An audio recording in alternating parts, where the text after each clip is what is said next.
Ladies and gentlemen, good morning. Welcome to the 2022 Tang Prize Masters Forum in Rule of Law. Today, we are immensely honored to have the 2022 Tang Prize Laureate in Rule of Law, Professor Cheryl Saunders, with us. She will join us remotely later from Melbourne. Now we would like to invite Vice President of Academia Sinica, Dr. Huang Jingxing, to give us the opening remarks. Welcome, Dr. Huang Jingxing.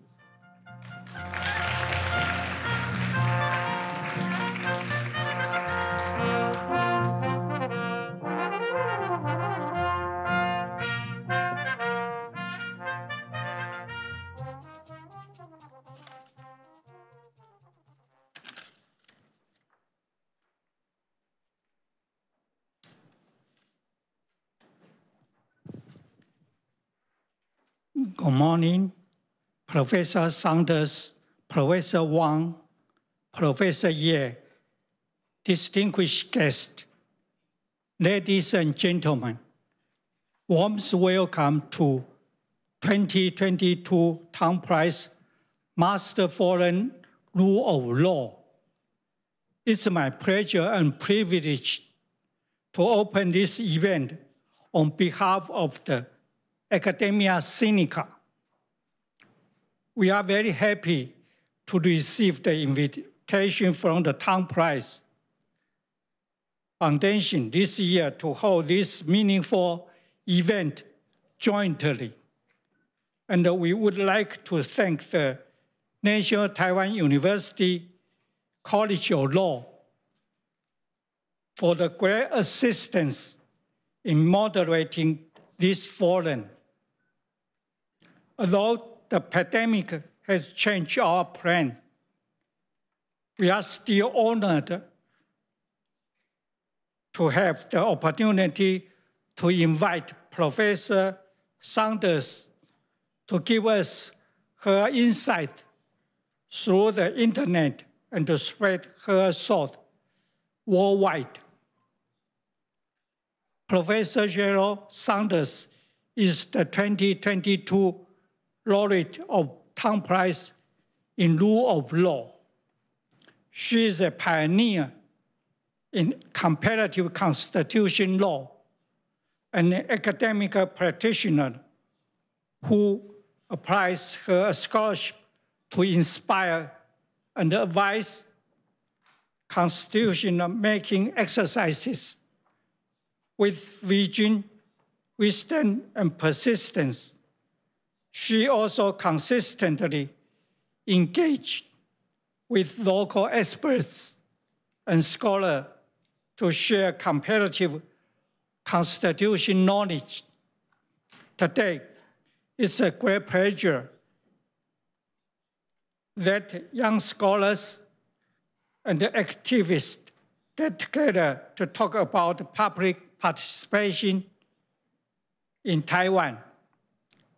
It's also thrilling to see so many young students participating in this event.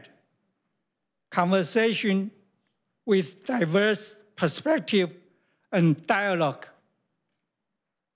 between people from different backgrounds are always what we are looking forward to. I believe this would be a very inspiring discussion. Thank you.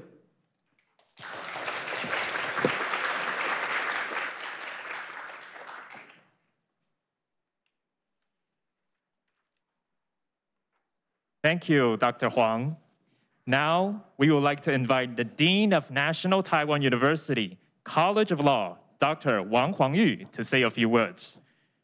Welcome, Dr. Wang.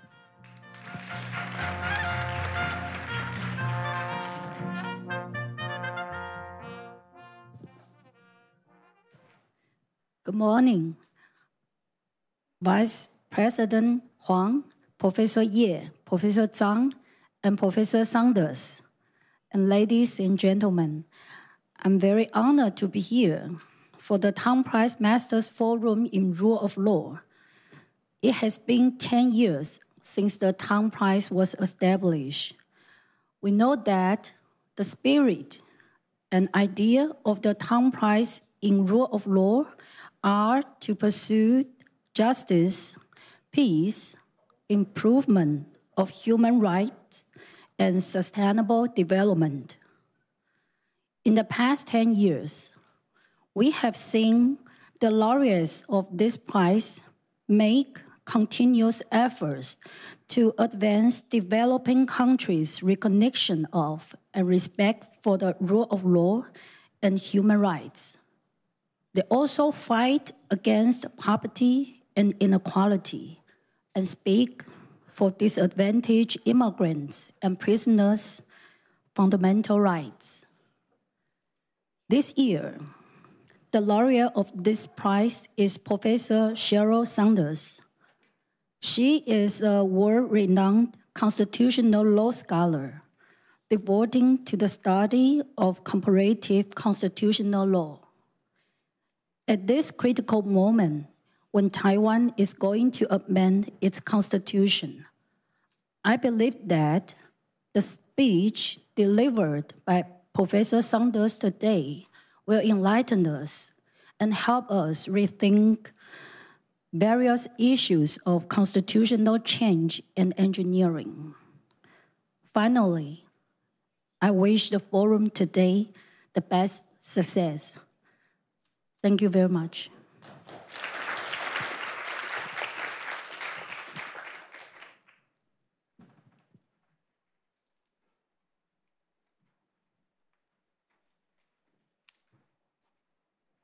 Thank you, Dr. Wang. Now we would like to take the group photo. Please remain in your seats, and we will let our photographer to take the photo from the stage. At the same time, later we will have our forum started. In the forum, if you have any questions in the middle, please use the Slido link on the stage. Thank you.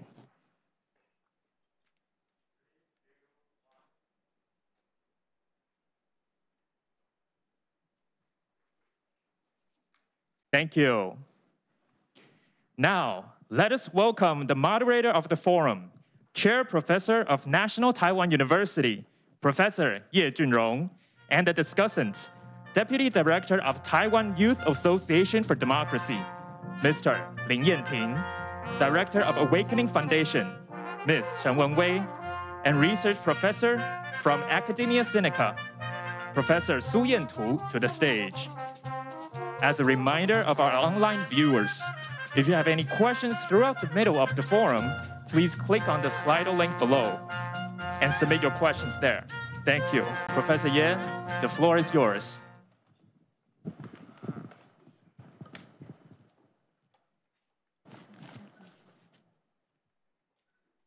Thank you very much.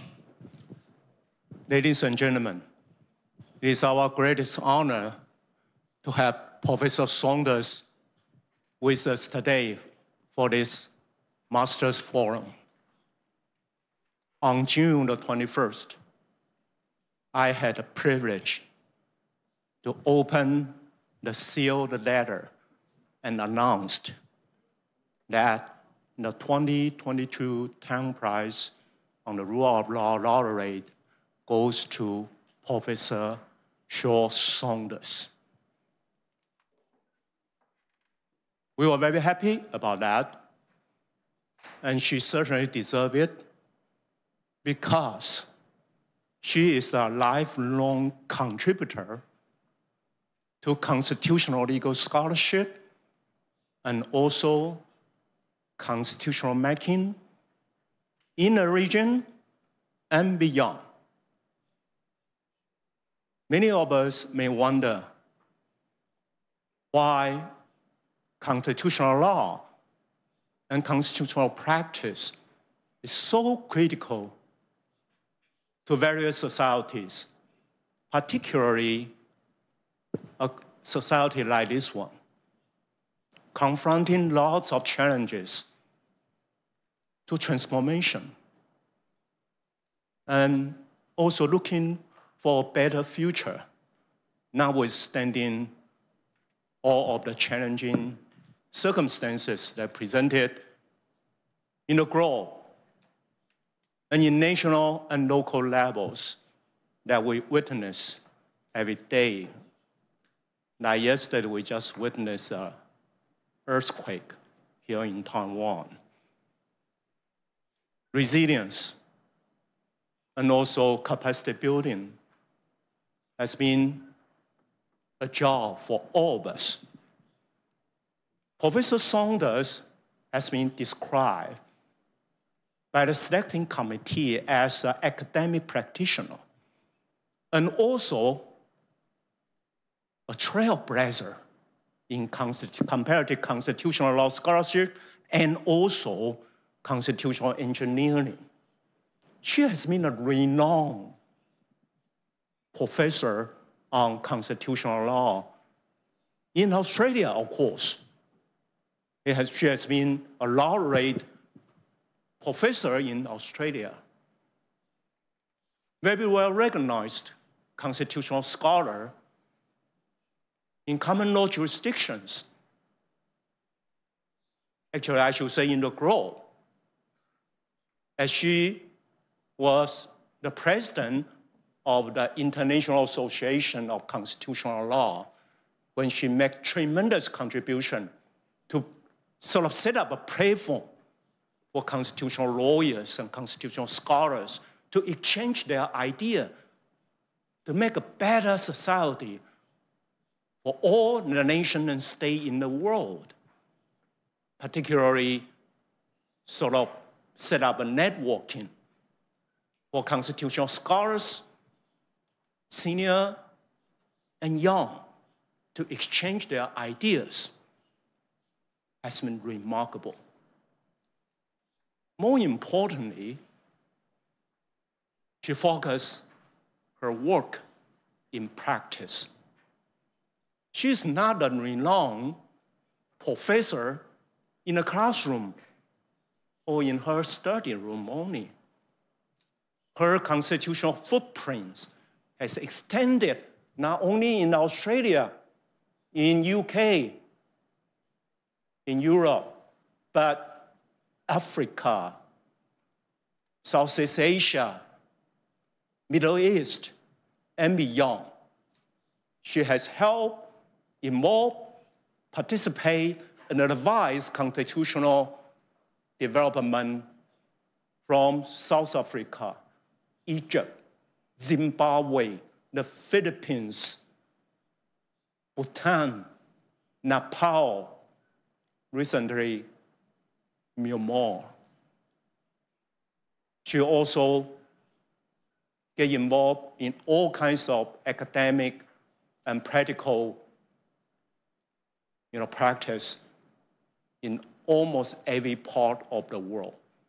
But we remember that she played a vital role in Asia-Pacific region. Those of us, including myself and Professor Chang, and even younger Jianzhi, Professor Lin Jianzhi, many of us, as you can see, also benefit quite a lot from her wisdom, intelligence, patience, and patience in the past. Ladies and gentlemen, we have the honor to listen to Professor Saunders' speech at the venue of Tang Prize. Thank you for the Executive Director, Chen Zhenchuan. He is also here. Our continued effort to extend our vision and our value beyond Taiwan's boundary. And Professor Saunders is going to give us her ideas and visions about constitutional making, particularly from the perspective of public participation, which is a vital perspective when it comes to constitutional making. With us also 3 discussants. And I would like to mention, we invited them to participate, not because they are great legal scholars or because they are intelligent, but because they got involved one way or the other, in their own way, in constitutional making, in constitutional politics. As a scholar, even when they were students, and also practitioner, they form a kind of network of work and forces from Taiwan society. As a leader in civil organization, or as a very active student, or as a legal scholar, involved in all kinds of constitutional making. I will introduce them in detail when it comes to their discussion. But just to let you know, we are so overwhelmed to have them with us, to have some reflection about Professor Saunders' view and vision about constitutional making. Ladies and gentlemen, please join me to welcome Professor Saunders, the laureate of 2022 Tang Prize on the Rule of Law, to the speech. Please.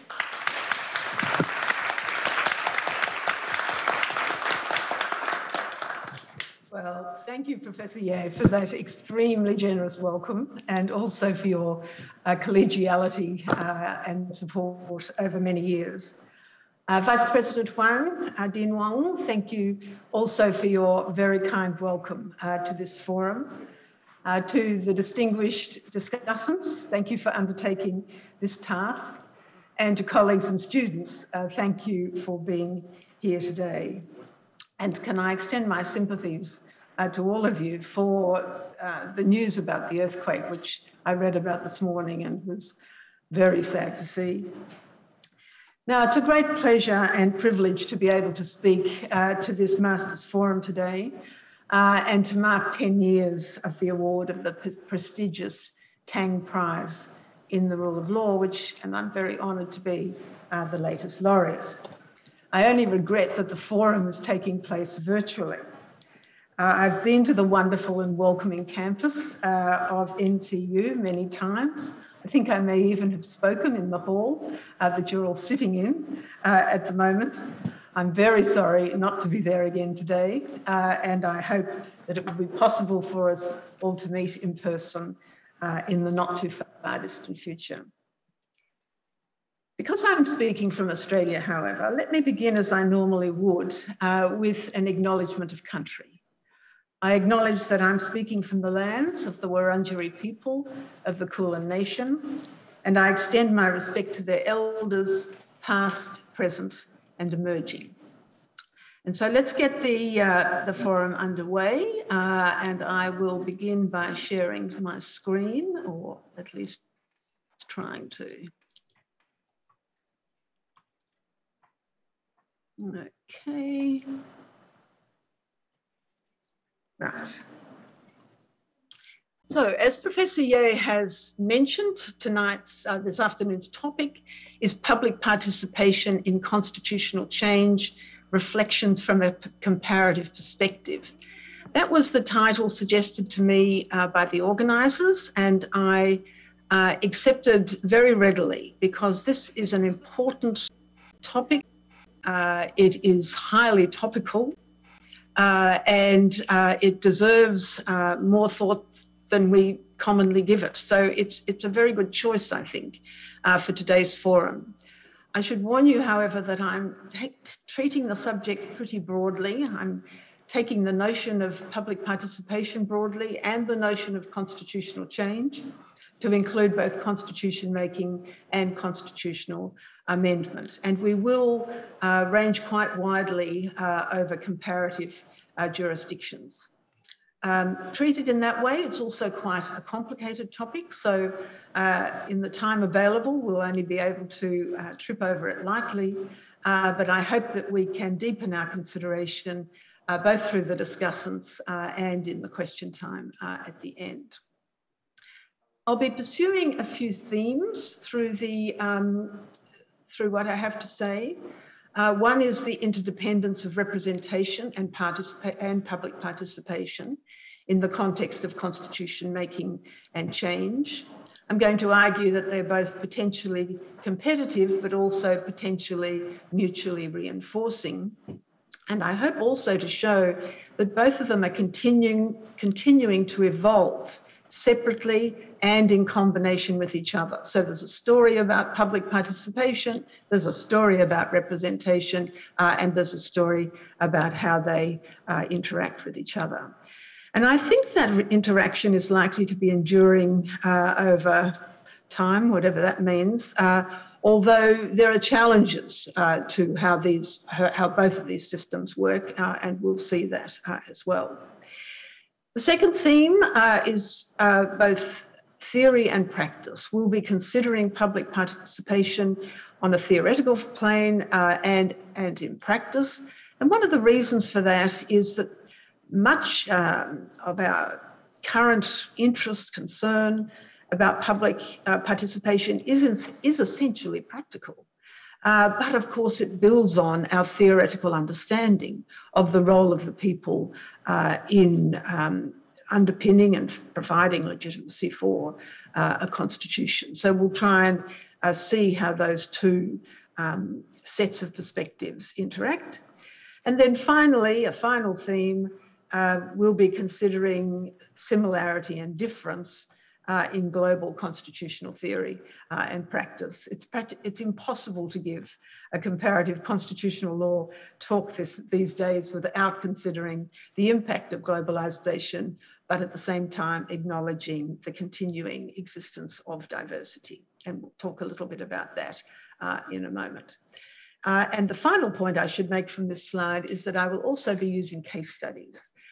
Some of this material can be very abstract, and I think it's good to tie it down to earth with understanding of what's actually going on in different places around the world.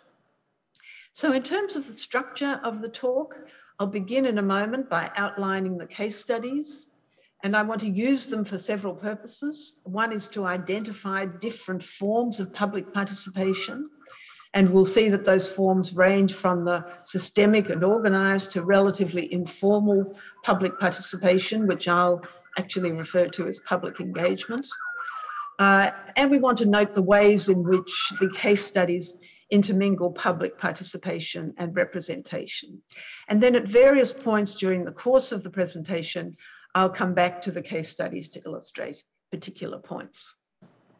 Having done that, we'll move to sort of the relationship between theory and practice, begin with what I'm assuming will be relatively familiar material, the role of the people in constitutional theory, but then considering comparative differences in the ways in which we all think about such things, partly because of theoretical differences in our constitutional traditions, but partly also because of practical differences in our contexts.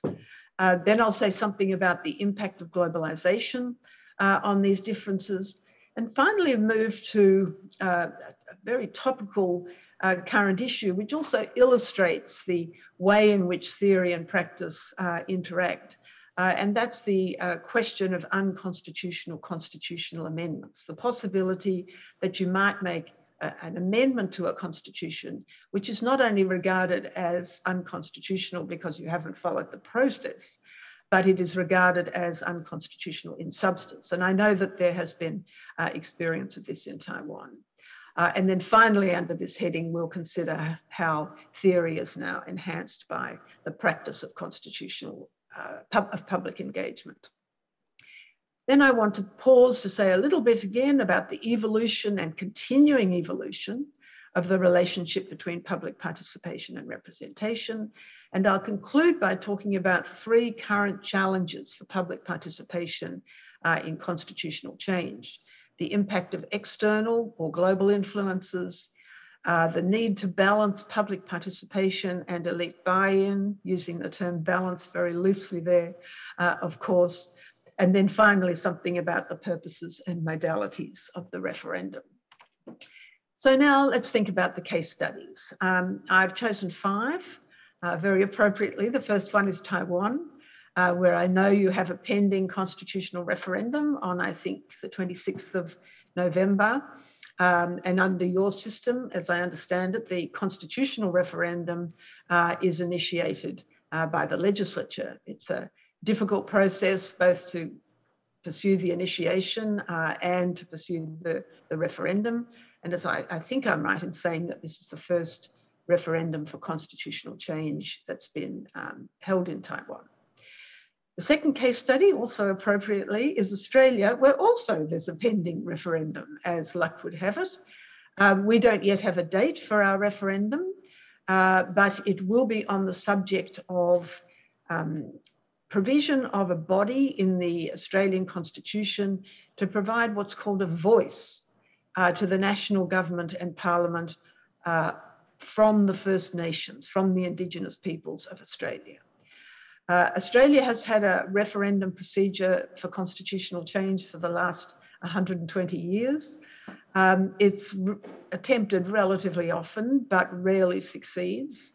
Out of 44 proposals for constitutional change, only 8 have passed, and none has even been attempted since 1977. So this forthcoming referendum, some stage I imagine within the next 12 months, will be a very significant event here too. And just as in Taiwan, it's relevant for us to consider about how referendums are conducted. Third case study, completely different, takes us to the islands nation of Sri Lanka, which has been undergoing very serious problems of both governance and economic management, leading to widespread, huge public protests over the last year or so, perhaps longer.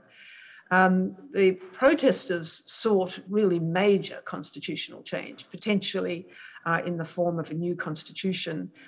It looks at the moment as if some constitutional change will eventuate, but it's likely to be fairly minor, partly because of the difficulty of translating public protest into formal constitutional action. And we'll talk a little bit about that later. Fourth case study, the African nation of Kenya, where there's been a very recent court decision called the BBI case, Building Bridges Initiative case. Some of you may already have come across this case, where a very extensive proposal to amend the constitution was invalidated by the Supreme Court of Kenya, although on procedural rather than substantive grounds, even though unconstitutional constitutional amendment was argued. But the case is valuable for us for a whole range of purposes, one of which is the observations made by the courts about the constitutional requirements for public participation, what that means, and in particular, what does it mean for the engagement of the public in constitutional change. And then the last case study, again, a very recent and topical one, comes from the Latin American country of Chile, where within the last month, a new draft constitution drawn up by a popularly elected and very diverse constitutional convention was rejected at referendum by a very substantial majority of voters across Chile.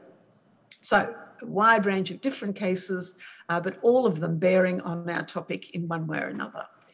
So let's draw some preliminary insights from those cases. First of all, they tell us that public participation may take a lot of different forms. Most obviously, as in Sri Lanka, it may involve a public uprising to prompt constitutional as well as other forms of change, or it may involve public engagement at any point in a process to make or change a constitution and in a variety of formats, and that's what the Supreme Court of Kenya talks about. Or it may involve direct election of a body to make a new constitution, whether we call it a constituent assembly or a constitutional convention. That was what happened in Chile. Or public participation may take the form of a plebiscite or referendum, in other words, a direct vote by the people.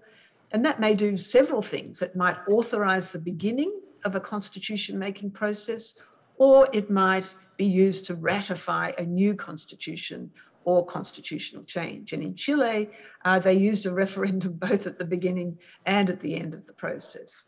And finally, another possible form of public participation is public initiation of constitutional change. And again, that's an option in Kenya. And you may have other examples that we can talk about in discussion time. Second insight from the cases, all these forms of public participation are dependent in some degree on action by representatives, usually by elected representatives. And I won't labour that point, but if you think back on each of these cases, you can see how that's true. I mean, in the case of Taiwan and Australia, for example, the referendum is initiated by action taken in the legislature. And if those two proposals are ultimately accepted at referendum, again, will fall back on representatives to implement the change that has been made. Third insight, the relationship between public participation and representation may be constructive and productive. That's really the message from the Kenyan case, the BBI case, where the court is thinking about how public participation can be used as a positive add-on to the representative process. But we can also see from our cases that there is potential for tension between representation and participation. That's certainly been the case in Sri Lanka, for example, where once the representatives took over from the protesters, the changes that were made or look like being made are extremely limited compared to what the protesters themselves actually sought. So we have to start somewhere with our analysis. So let's do this, talking about the choice between direct democracy, or in the sense of public participation in the way we've been using it, and representative democracy. You know, the debate about the respective merits of direct and representative public decision-making stretches right back through the history of the Western constitutional tradition, and I suspect it stretches back through the history of most constitutional traditions, and it continues today, although it varies with context over time. And each of those two modes of public participation, public decision-making, direct decision-making and representative decision-making, has its own strengths and weaknesses in both theory and practice. So direct democracy, in which, in some forms at least, the people directly decide substantive issues, has an almost visceral claim to legitimacy. What could be more legitimate than asking the people themselves to decide? But at the same time, we know it can be complicated, can be expensive, unpredictable, and prone to manipulation in practice by representatives or others. Representation, for its part, it places intermediaries between the people and the final public decision. So in that sense, it seems less naturally legitimate. But on the other hand, it offers a means for accountability and deliberation and inclusion, and potentially it's more effective for regular public decision-making on what are often complex issues in what are generally large societies. But representation also is under attack in our times for a whole range of reasons that vary, I think, between jurisdictions. Criticisms include the fact that it's generated a political class, that representatives are too inclined to be self-serving, that representative arrangements are insufficiently representative, particularly of women and young people, and that they place too much focus on elections and not enough on what goes on in a democratic process between elections. And this tension between direct and representative democracy can play out in any form of public decision-making. But the choice has additional significance in contexts that require a high degree of legitimacy, and constitutional change is, of course, a classic example. It's not the only example.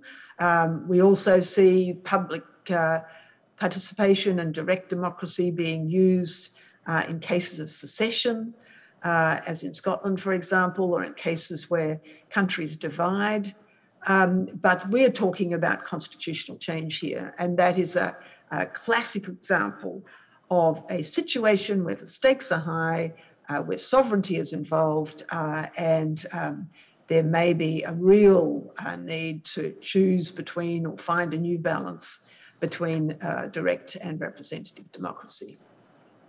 So now let's move to more of a theoretical perspective.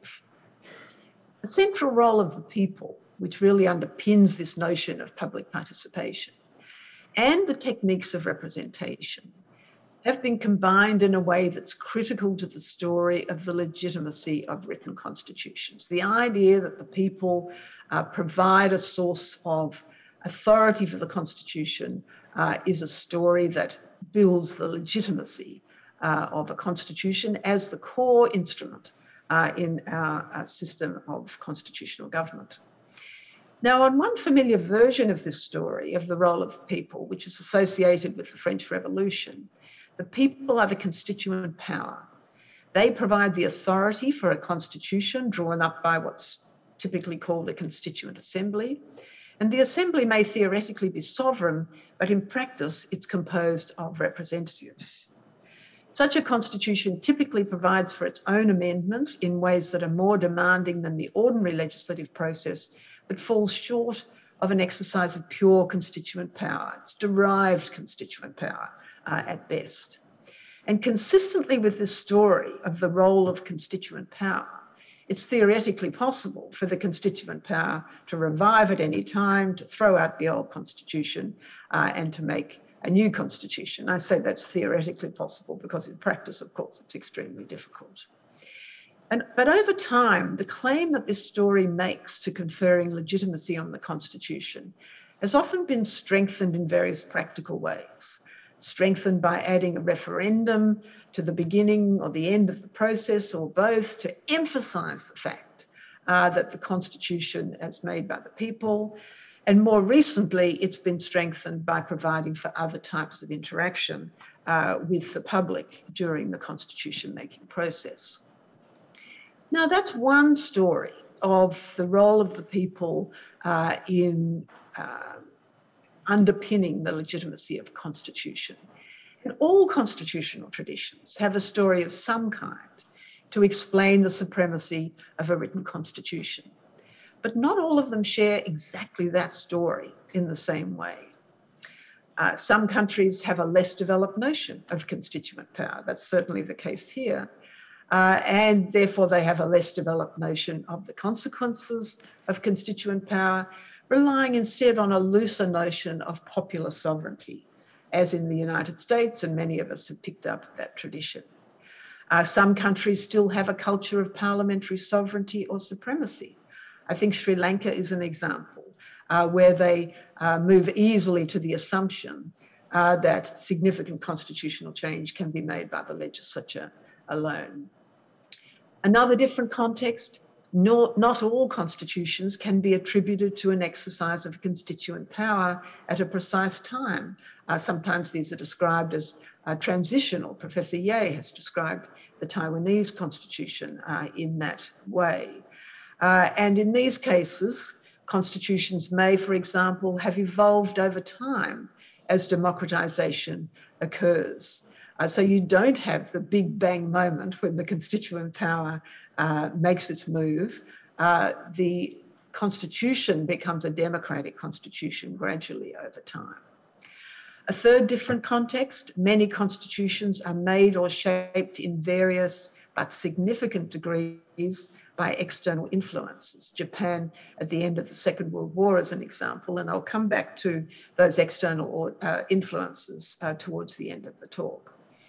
And then in yet another variation, in some contexts, the people themselves are deeply divided, so that there is no consolidated constituent power. There are fragments of what might be constituent power who constitute the people of the state. And Sri Lanka has been an example of this over time, with quite deep divisions between the Sinhalese and the Tamil people, although I think the recent protests have maybe seen something of a merger in the public interest. And so these are all complicated, different contexts, which might cause some variation in the story of the theoretical role of people in constitution making and change.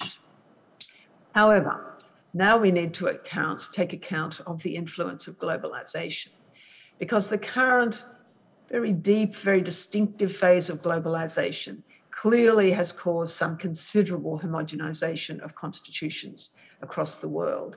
And that tendency for ideas to drift together affects constitutional thinking or constitutional theory, as well as constitutional substance and practice.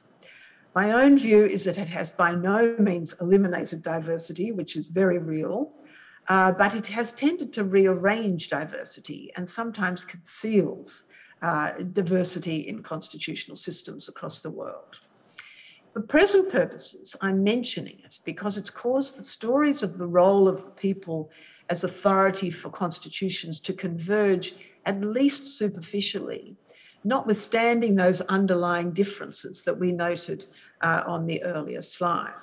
So now, in 2022, the terminology of constituent power is broadly shared across the world, very often used interchangeably with popular sovereignty. And in states where the constitution has in effect been a transitional constitution and the state has democratized over time, we just adjust the theory to say, well, as democratization occurs, the people become authority for the constitution as it has evolved and as it has become democratic. And another manifestation of globalization for present purposes is that the expectation of public engagement in constitution making also now is widely shared. Public engagement being used there to refer to the involvement of the people in constitutional change and constitution making at various parts of the process. It used to be the case that popular involvement tended to be stressed more for the purposes of making a new constitution than amending an old one, but even that is changing, as we will see when we look at the BBI case, which we will do in just a moment. So now I want to move to illustrate some of this a little bit more deeply by looking at the theme of constitutional amendment.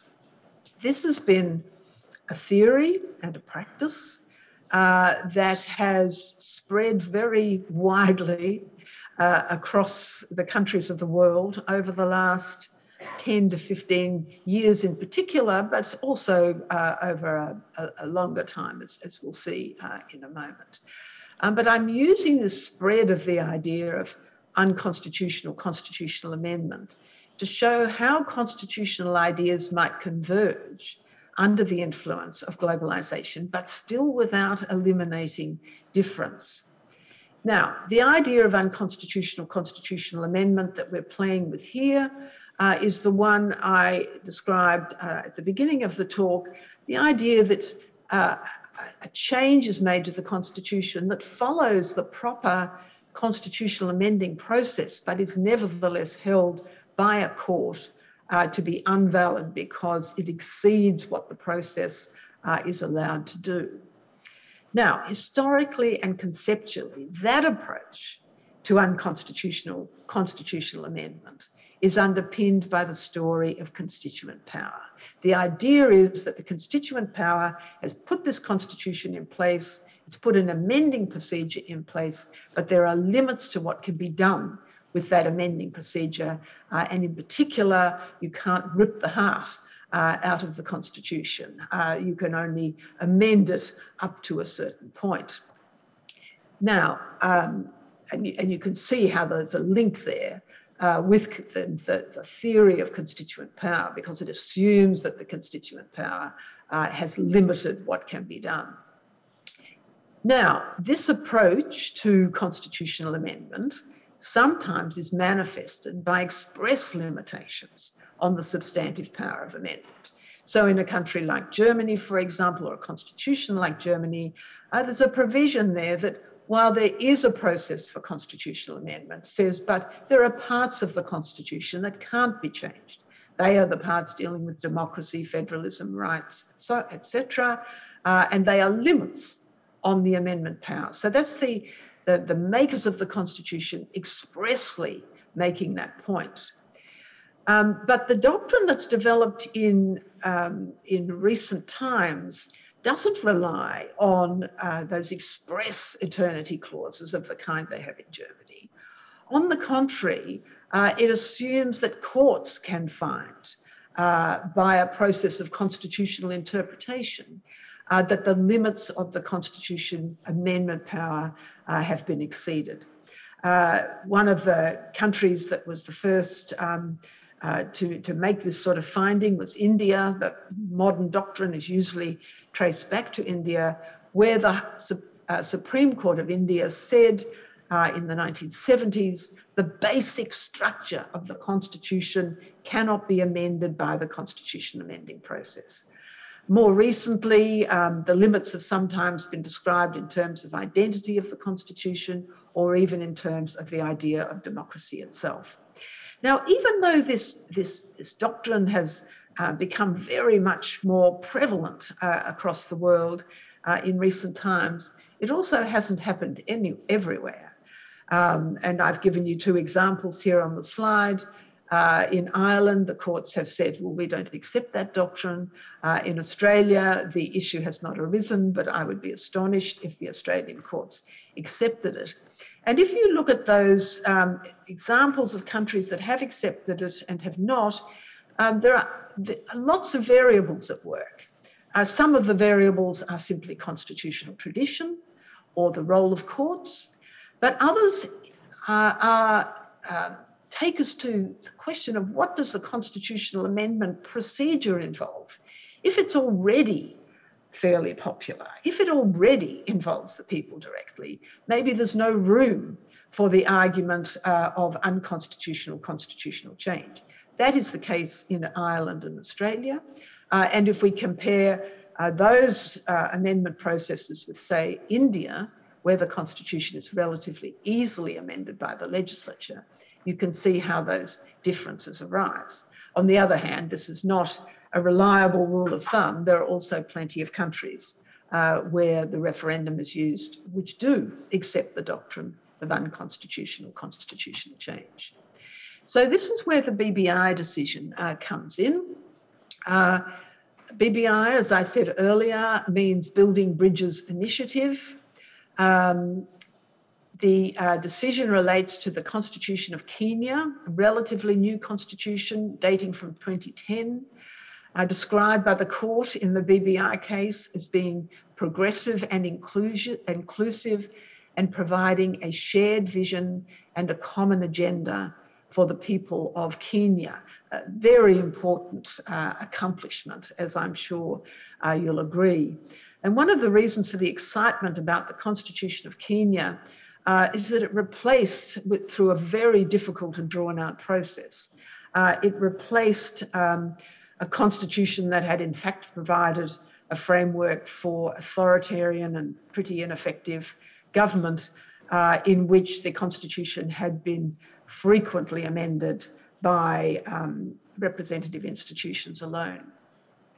Now, the particular amendment process under the 2010 Constitution of Kenya is complex. I've given you the articles there on the slide if you want to check them for yourselves at some stage. And it involves three different sets of procedures for different types of amendments or different circumstances. One of those sets of procedures involves a popular initiative, in other words, the initiation of a referendum process by the people themselves. And if that occurs under these provisions, the ratification requires passage by the representatives at assemblies at the county level and the national level.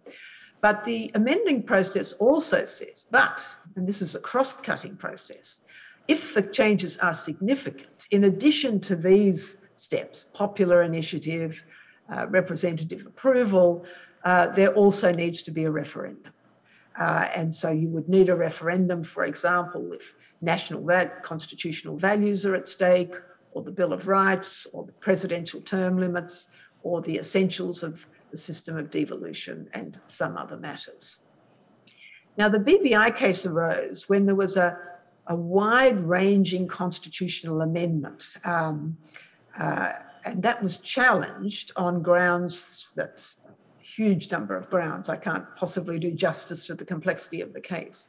But for present purposes, one of the arguments was that this BBI amendment would interfere with the basic structure of the Constitution, and therefore the Supreme Court of Kenya should decide that the amendment would be unconstitutional if it was carried through to fruition.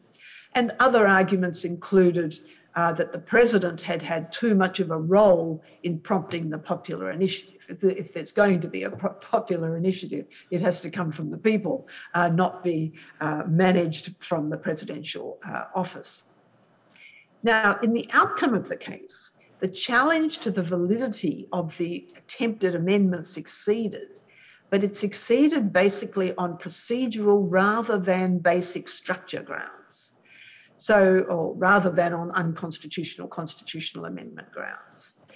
Because the court said, the amending procedure we already have in Articles 255 to 257 already strikes the appropriate balance between protecting the Constitution and providing enough flexibility for constitutional change. The framers of the Constitution, in other words, the constituent power, anticipated the possibility that constitutional change would be extensive in the future, and they have provided for it in the amending procedure itself. And therefore, in the Kenyan context, they're not speaking for the world, they're saying in the Kenyan context, and in this particular case, the basic structure doctrine just doesn't fit. But in the course of that developing that argument, the court says all sorts of very interesting things about how the amending process must be made to work in Kenya.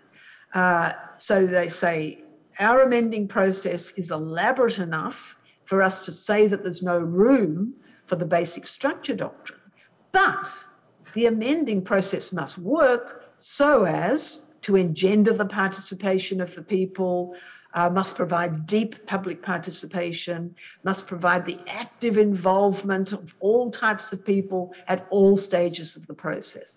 It's a very, very interesting set of passages there. I've given you the paragraph numbers from the Chief Justice's judgment. We don't have time to dwell on them now, but you might find them interesting yourselves in due course. So now let's take stock of where we are.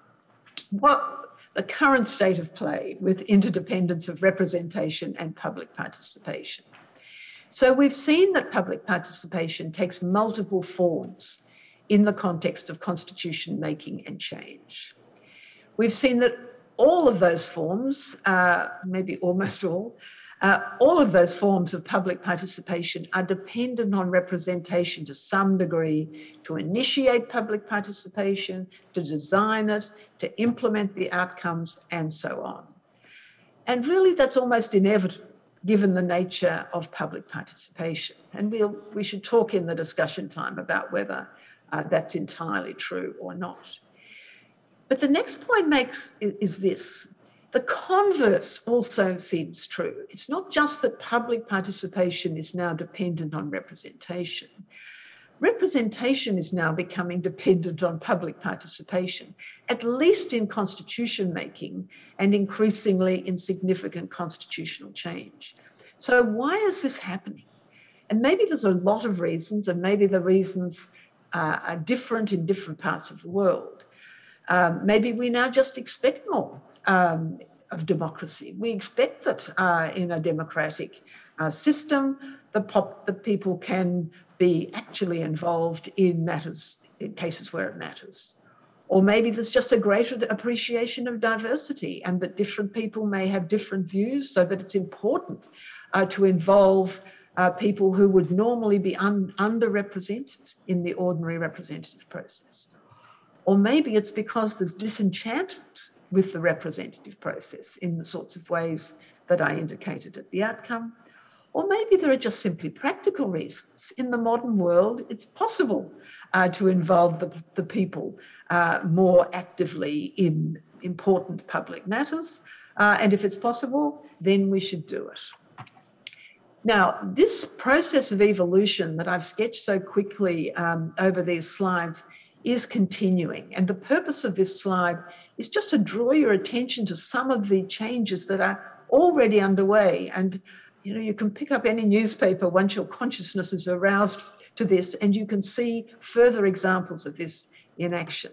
So we're seeing changes in public participation, we're seeing changes in representation, and we're seeing changes in the relationship between them. And so the initiatives that I've listed on the screen, which you might watch, include the following. There's a lot more emphasis on deliberation, both within representative institutions and outside them. There's now a huge literature on deliberative democracy. There's a lot of ongoing experimentation with something called mini publics, where you bring together a random selection of citizens to discuss critical matters which are sometimes connected with constitutional change. And I've given you a link there to the Irish Citizens' Assembly in 2016 to 2018, which played a critical role in ensuring that an abortion amendment was accepted at referendum in Ireland. Another initiative, progressive deepening of forms of public engagement, as in the BBI case. A fourth type of initiative, the constitutionalization of public engagement. It's no longer necessarily just an informal addition to a process of constitution making and change, in Kenya at least, and probably some other more recent constitutions. It is a constitutional public engagement is a constitutional requirement. We're also seeing increased use of the popular initiative for constitutional change, discussions about the potential of sortition. I've given you a link there to something called the Sortition Foundation, which explores the possibility of using assemblies that are chosen randomly or by lot, in some ways, even to the point of taking over from representative institutions. Whether that's practical or not is another question, but there's a lot of literature emerging on this.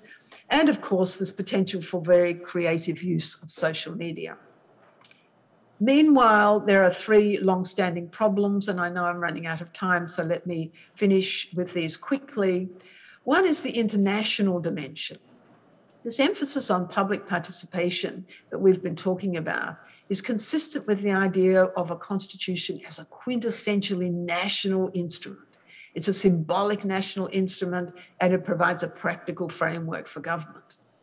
But on the other hand, all constitutions are influenced by the external context in some way and to some degree. That's true in Taiwan in a very unusual way. It's also true in Australia. And in some cases, the international influence is formative. Some constitutions are imposed, as in Germany and Japan. Some are the result of a peace settlement involving the international community. Some are made with the need for international recognition in mind. Timor-Leste is an example. Some constitutions reflect pressure from international soft power, and most states in the global south have constitutions that have been affected by international influence of that kind in one way or another. So how do you bring this together? The idea of a constitution as a national instrument on the one hand, and all this international influence on the other. International instruments try to do that by stressing that national ownership and leadership is important. But of course, you've got to do more than stress that. It's got to be true in practice, or that can lead to constitutional failure or underperformance. Now, this tension has not yet been fully resolved, but as someone who watches these things quite closely, I think I'm beginning to see signs of greater restraint by the international community in the ways in which they involve themselves in domestic constitution making, and also signs of pushback from states in the global south. Second continuing issue, how do we balance public participation and elite buy-in? Much of the focus on constitution building that we've been looking at has been on extending and deepening public engagement and other forms of participation. But experience suggests that we need to attend to the role of the political elite as well. Why? We may need them for leadership and direction. They bring a capacity for negotiation that the broad public won't naturally have. And the elite, the political elite, ultimately will bear responsibility for implementation of constitutional change. And the need to balance these two factors can be demonstrated in all sorts of ways by our case study, but certainly illustrated by the Chilean constitution-making process, which involved a constitutional convention, very weak political party representation in that convention, very diverse and hugely representative convention with 155 members, drew up a very innovative constitution, but that's just been rejected by referendum by a large majority across the country. So there's still a lot of discussion about why did that happen, how do we understand it? But one theory, which may be part of the answer, is that with lack of leadership in the convention itself to hammer out a compromise that not only had broad support across the convention, but also reflected pockets of support in the community at large. And then the final issue, the role of the referendum itself. Referendums add legitimacy to a constitutional process. They break up ordinary politics, but they're also expensive, complex, open to manipulation, and unpredictable. And there are all sorts of recurring and widely shared problems, which I suspect that both Taiwan and Australia share.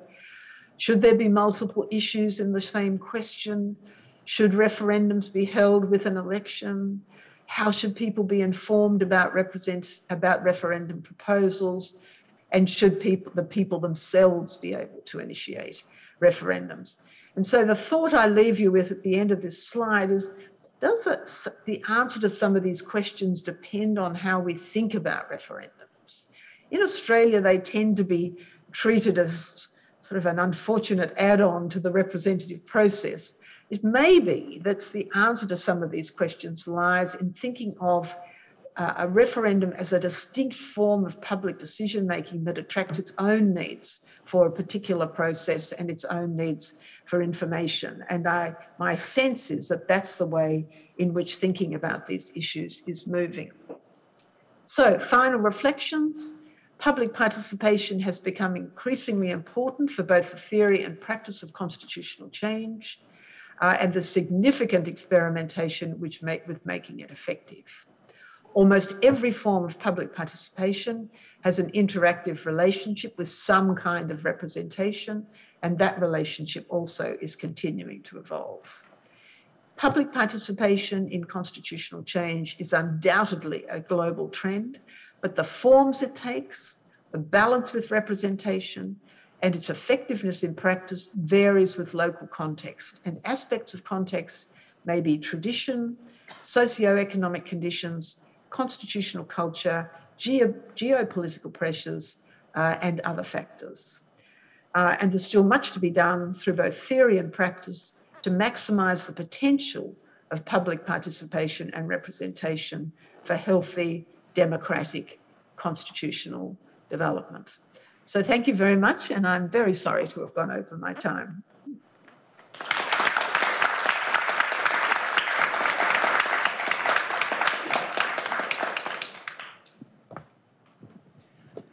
Thank you, Cheryl.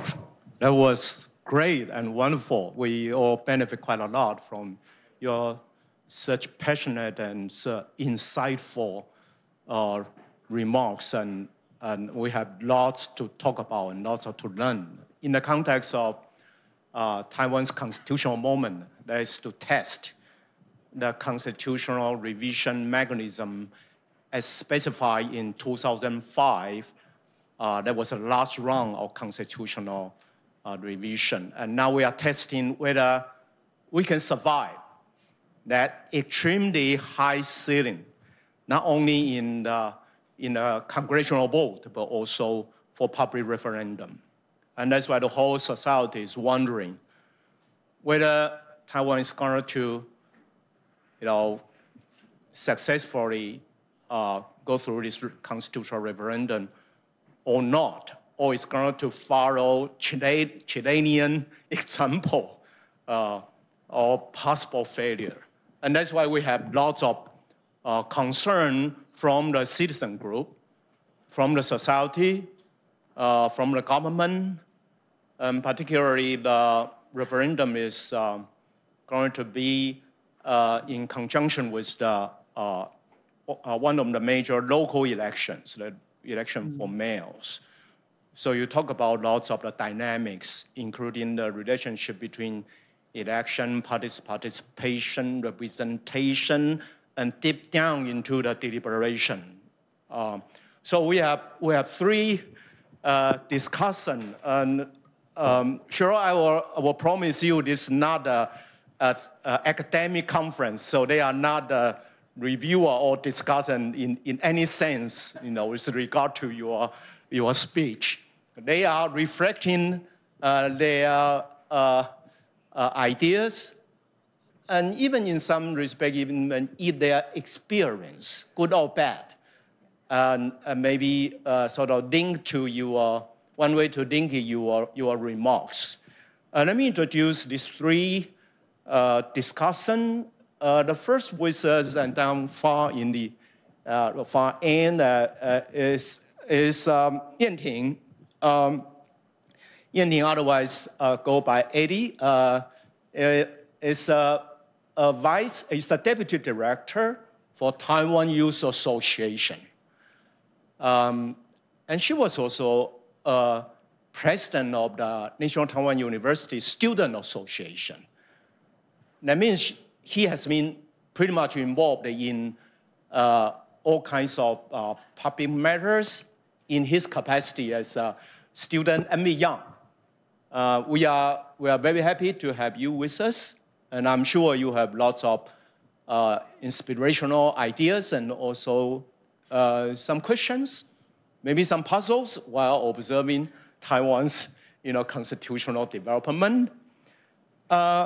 And Christina Wenwei has been pretty much involved, in my opinion, all corners of Taiwan's public issues. She sort of has been trained as in the diplomacy sector. But she was not satisfied with that, so that's why she got into law and continued to work on many public matters, issues. She's working on, of course, information, technology and also democracy, of course, but primarily pretty much concerned about gender equality and how women's rights and gender issue got played down in this transformative democracy in Taiwan's context. Wonderful to have you with us. And last but not the least, Professor Su Yan-tu. He has been involved theoretically and also practically in many issues related to democracy and election. As he is I would say, the #1 expert on law and democracy in Taiwan, and has been observing all kinds of issues related to that, not to mention constitutional issue about that. There is a kind of one personal reflection whenever I see you, and I recall the time when I was teaching constitutional law, and you were one of my students at that time. And my daughter actually suffered from asthma. And that's why I have to take care of her in a constant way. And that's why there are some class meetings that I actually sort of brought my daughter with me in the classroom.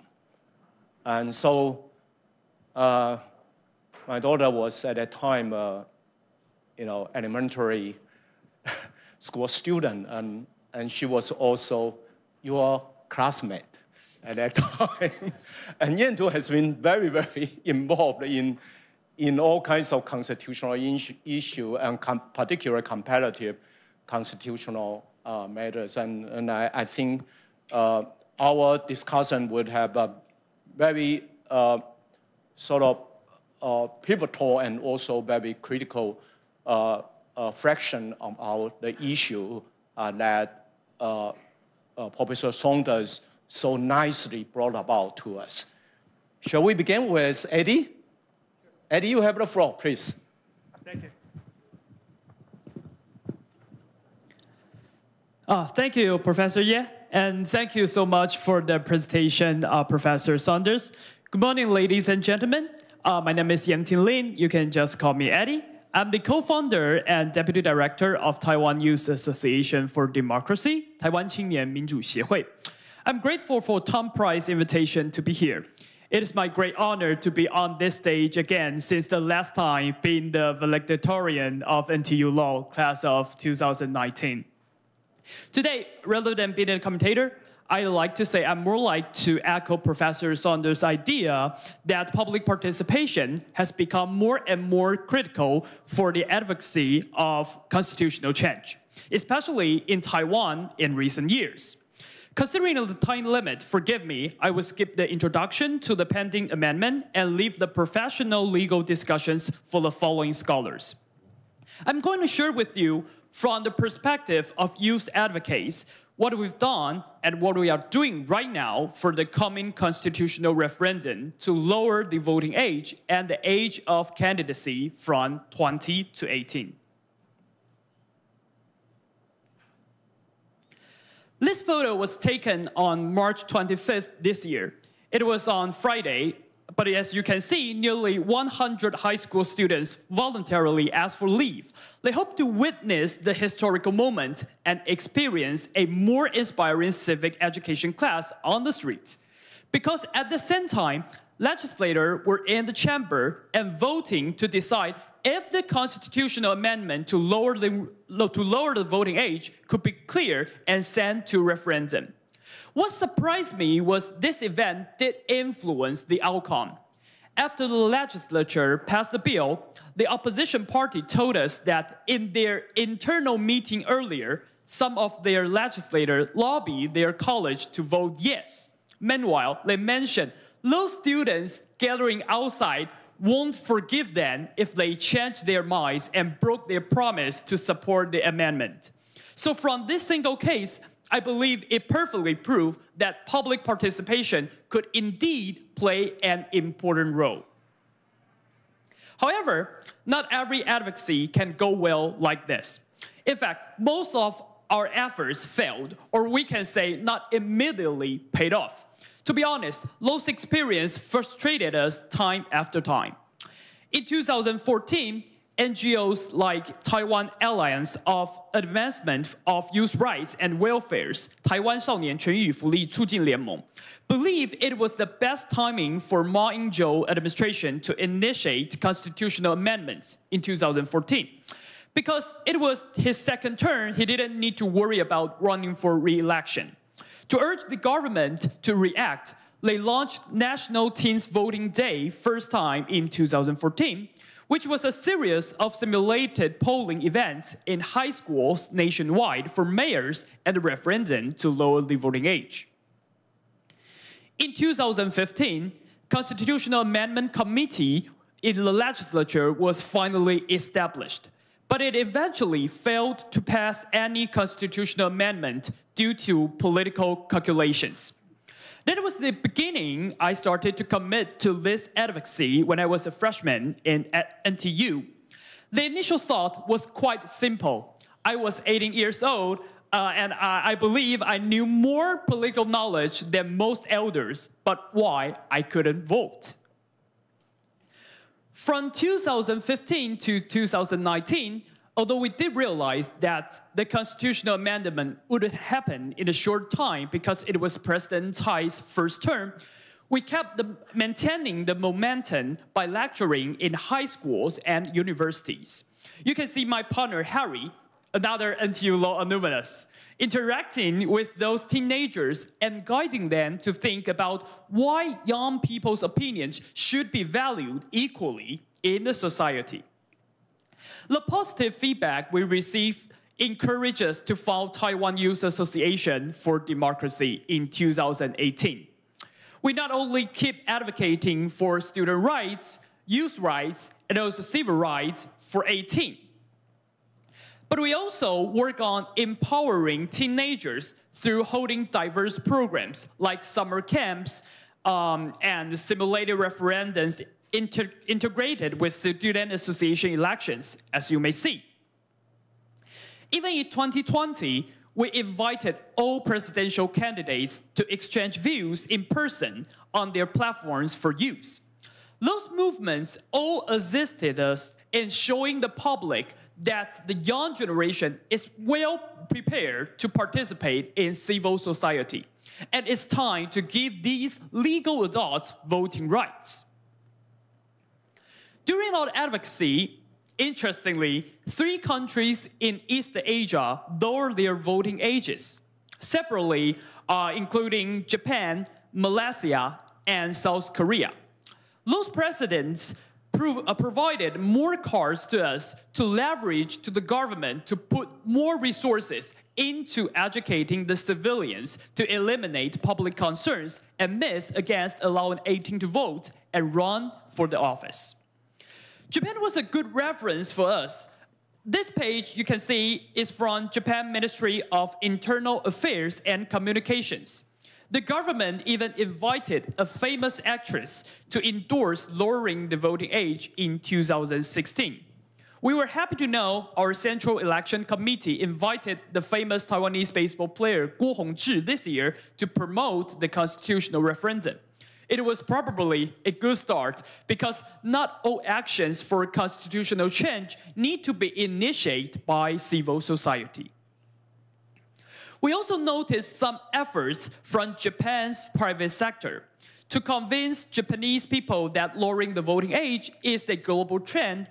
One time when I had a lecture in Hualien, Yomiuri Shimbun, 读卖新闻, even sent a couple of reporters to record that event and interview the students about our civic education. But I'd like to add that another interesting case we heard is from Malaysia.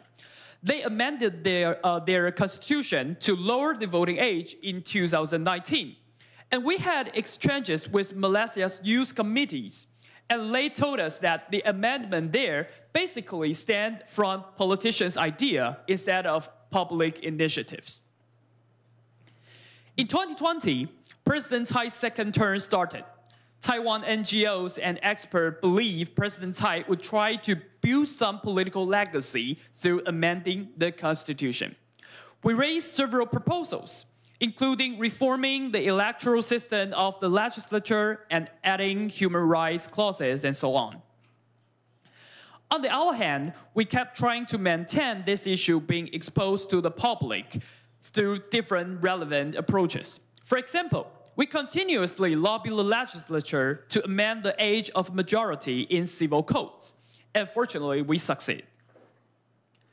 To reach out to more people as possible, one example we've done was also collaborated with Taiwan LGBT Pride in 2020, which was just the 18th year of the event. Because we believe on that, we communicate this issue with more people with diverse backgrounds and communities. It is unlikely to cross such a demanding threshold, just like Professor Ye mentioned. We need the support from more than half of eligible voters, which are 9.65 million ballots. I'd like to shout out to my partners and many volunteers. They now stand by the roads and walk into traditional markets to promote the constitutional amendment. In addition, We are desperate for the government, including the executive and the legislative branches, to take more responsibilities rather than just leave NGOs who only have limited resources to figure out how to achieve such a challenging objective. Last but not least, for my fellow Taiwanese, don't forget to vote yes to the referendum on November 26th. When we're referring to public participation, I believe it exactly includes each of you. So let's renew the Constitution together. Thank you again for having me here, and thank you for listening. Well, thank you, Yanding. You certainly make the best of this time for advocacy.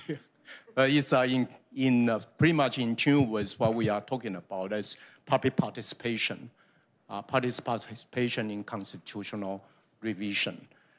Next, we have Christina Wenwei with us. Wenwei, please, you have the floor. Thank you, Professor Ye.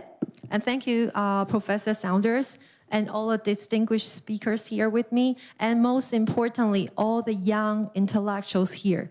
I'm really honored to be here to share with you based on my experience as a practitioner promoting the gender equality here.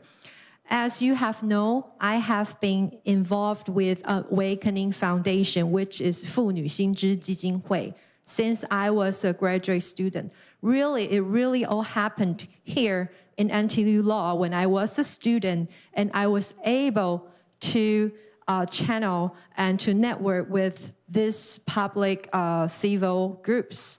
And now I am the director of Awakening Foundation. I hope this doesn't mean that I'm aging only. But well, it really is a great journey for me to be able to experience and really to touch upon this process promoting gender equality. So it all starting from 2018, I was able to have a stronger tie as a director to work with all the public civil groups to promote gender equality, most of the time through the constitutional litigation.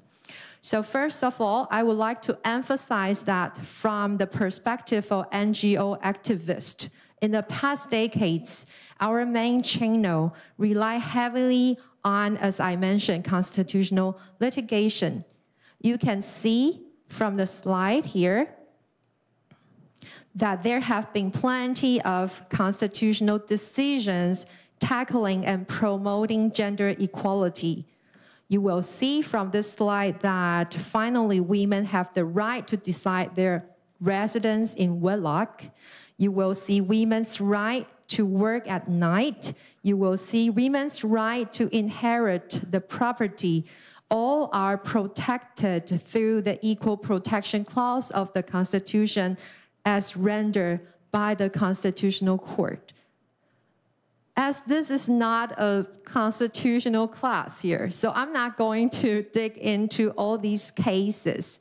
Here, I just want to remind all our friends, especially these young intellectuals, I want to emphasize NGOs have made efforts to initiate and to network with the public, the scholars, the lawyers, the judges, the legislatures, all possible stakeholders to generate the gender articulation and try to strategize the possible agenda to be taken by the Constitutional Court.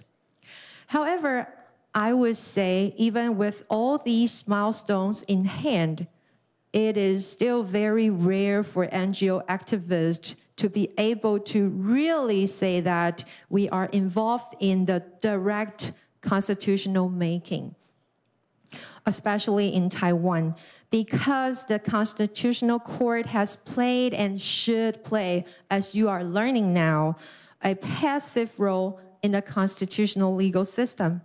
And especially the Constitutional Court has always held the power for their discretion on the case taken.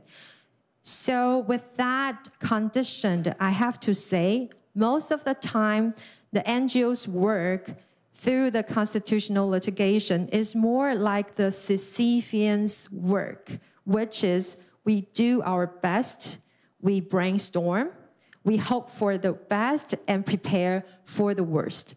Usually we don't know what's gonna happen, but we keep our positive thought and our expectation on what we can do.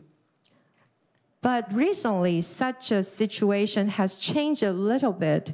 What deserves a special attention is that through the pass of the Constitutional Court Procedure Act just recently, NGO now have a new panel to submit our amicus curiae, which is the 法庭之友意见书 to the court. And now it has become a more important and crucial channel for all the NGO activists to articulate with the court. For example, in May 2020, in Judicial Yuan Interpretation number 791, the Constitutional Court decriminalized the criminal adultery and overruled number 554, which upheld the criminal adultery constitutional, 通奸除罪化. And I want to address this case because this case and this agenda have been pushed forward by Awakening Foundation for more than 30 years. And finally, in 2020, we are able to see this happening. And in this case, Awakening Foundation had allied with other more than 10 NGO groups to stand before the Constitutional Court for a press conference. And we also submitted 10 amicus curiae opinion with the court. However, I want to emphasize, as we are all very delighted to see the Constitutional Court render the decision in favor of us. However, the fact is, if you really dig into the opinion, you will see that still now the Constitutional Court rarely taken the NGO's articulations. Most of the time, the scholarly research, the statistics, the reasonings into their written opinion. So then the following question is, if so, why do NGOs still rely heavily on the Constitutional Court to promote gender equality, instead of, as Professor Saunders today have enlightened to us, taking into account of the referendum for the constitutional making? The fact is, in the domain of promoting gender equality, the gender groups or any other groups have never initiated a referendum before, while the same-sex marriage group initiated 3 anti-gay referendum proposals. And unfortunately, in November 2018, the 3 referendum cases passed with the 7 million to 3 million votes. So with that in hand, here I tried to list several reasons why we have hesitation on using referendum for promoting our agenda here. But this could not be comprehensive, but I just want to draw here some of the reason here. That first, for us, the gender groups, we are more comfortable with the right-based articulation, because you have seen that, you already know that the court shall play the role as the counter-majority kind of function here. We are more comfortable if we are able to control the panel here. So that is one reason we rely heavily on the court and the right-based articulation. And second reason I want to address is that we understand that gender discourses are usually marginalized in the civil agenda. And that is really one reason we have the doubt in the past for us to really use referendum as one of the mechanisms here. And thirdly, that is something we want to address here, that we are kind of bound by the nature of our group. Okay, here I want to share that one joke is that Awakening Foundation is very often referred as the group of white-collar, middle-class kind of feminists, because most of our group people are incorporating with scholars, lawyers, or politicians.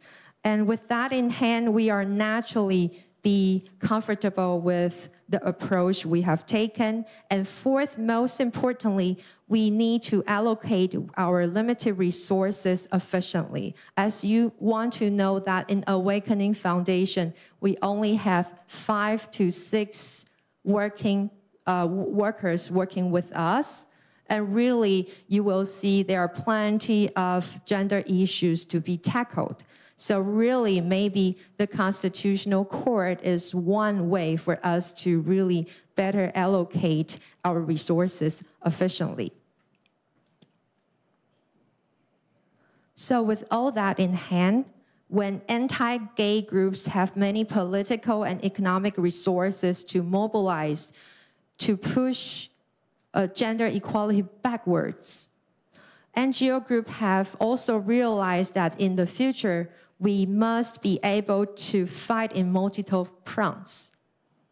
At the same time, in the process of our participation in civic activities, we have gradually discovered that we must connect more young generations and empower them in multiple channels. And one of the ways is really to empower the young generation. As you all sit here, the opportunity to vote through referendum, to participate in the representation, and really to strengthen your representativeness. After all, Taiwan has gone through plenty of constitutional moments. It is not healthy for the sustainable development of our democracy to only allow a few people, mostly the elder people, maybe just like me, to represent your generation. Therefore, I want to come to my speech here today with such an appeal. I would look forward to your feedbacks. Thank you very much. Thank you, Wenwei. Yeah, very awakening points to remember and also to elaborate. Finally, we have Yantu, Professor Su. Professor Su, you have the floor. Yes, please. Yes, thank you, Professor Ye, and good morning, everyone. It was truly an honor to share the stage with Professor Ye, my first Conlo professor and a longtime mentor. My two fellow panelists, Yanting and Wenwei, and above all with Professor Saunders, whose invaluable and path-breaking work has truly inspired so many students and practitioners in the burgeoning field of comparative constitutional law. So I'm fortunate to consider myself as one of them who are so much inspired by Professor Saunders, and therefore we are very indebted to her. So I guess the best way for me to pay my tribute to Professor Saunders and serve as a panelist in this forum is to apply Professor Saunders' insights, especially her insights about the interdependence between participation and representation, or the very dynamic interactions between these two important features to the current ongoing development of constitutional reform in Taiwan. So let me begin by revisiting a very challenging, important questions we face nowadays. Is it still possible to amend the ROC Constitution and thereby change our constitutional status quo in Taiwan? Is it too difficult to do that nowadays? Many people have that kind of wonders or questions, and many of them attribute the problem to our 2005 constitutional amendment rules, because we set up so onerous requirements, not just for legislative proposal, but also for public ratification. I'm not so into that kind of answer. So let us dig deeper. And first by asking why we set up that kind of onerous amendment rules in 2005. I guess we can find two objectives these amendments want to achieve. First of all, they certainly thought that we just had too many amendments in the previous decade. So one of the objective is to reduce amendment frequency. But another objective is to have not just incremental reforms in the 1990s, but they probably envision more comprehensive, more structural overhaul, constitutional overhaul in the future. And that's why they set up a very, very high threshold for formal constitutional change. So here, let me introduce to you a distinction between constitutional amendment and constitutional replacement. Here, in 2005, what we established is actually not a constitutional amendment rule, but better be characterized as constitutional replacement rules, if you follow my logic. So what we are facing today is actually a problem of mismatch. We are using we need to use the constitutional replacement rule to make single-issue constitutional amendment, and that's really hard. So one of the problems is that our major political parties simply could not agree on a set of we can call a package deal, let alone a whole project of rewriting the Constitution. They simply could not agree on this kind of project due to our political polarization. So the political polarization make them less willing to cooperate, and it's also less likely for one single party to control the legislative supermajority required for initiating the constitutional amendment process. And so we are not able to have that kind of constitutional replacement. Think about that. If we cannot just amend, we cannot just adding a few more additional articles. We can actually rewrite whole ROC constitution from scratch, and through the very onerous amendment process. And then we will have a new constitution. But we cannot do that because our political elites simply could not have that kind of consensus for us to go that way. And meanwhile, they can only agree on single-issue amendment, like the lowering of voting age, as Yenting and his colleagues, his friends, so firmly advocate for that course. But single-issue amendments are very, very difficult to obtain the required public approval. It's not just in Taiwan. It's actually a recent empirical studies in comparative constitutional law actually suggest that it's actually much more easier to pass a package deal of constitutional replacement through a referendum than to pass single-issue amendments. So that I guess that's what we are facing right now, and so two quick takeaways. First, there's a debate about whether it really matters for having this kind of constitutional amendment rules, whether the rules matters. And one important school thought that maybe rules does matter, but not that much. It actually the rules are not working in the vacuum. When they actually interact with the political context environment. So equally or even more important would be what they call amendment culture. Okay, so if we accept that kind of ideas, then maybe the problem cannot be solved, even if we lower the amendment requirements. Maybe, for example, from 3/4 of legislative majority to 2/3, still very, very hard. And that gives us a sense about what the problem we are really facing right now. And so I really appreciate that Professor Saunders guide us to further consider the complicated interactions or interdependence between what she called public participation and representation. Or representation can also be can be used in different terms like elite buy-in or elite cooperation. Okay, so here right now we can actually witness the interactions here in Taiwan. Let me give you a few evidences of what we are facing right now. So you know even though the amendment bill was proposed by the legislator, by our legislative yuan, the